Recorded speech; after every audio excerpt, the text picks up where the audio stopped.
Welcome to Penrose Learning, where we make understanding easy.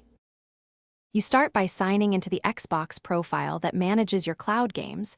This ensures you have permission to remove them. Once signed in, open Settings and head straight to Devices and Connections, then Remote Features so you can control online app behavior. Make sure the console is online and fully synced. Otherwise, removal commands may not propagate.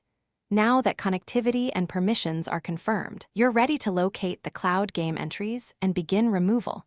Move on to the library next. You navigate to My Games and Apps and open See All to display games or the full library, because cloud titles can appear in either list. Once you find the cloud game, highlight it and press the menu button. Select Manage Game and Add-ons to view installed instances and cloud data. If you want it gone from all devices, choose Uninstall Everywhere. If you only need local cleanup, remove from console only. After that, confirm and wait for the console to process the change before proceeding.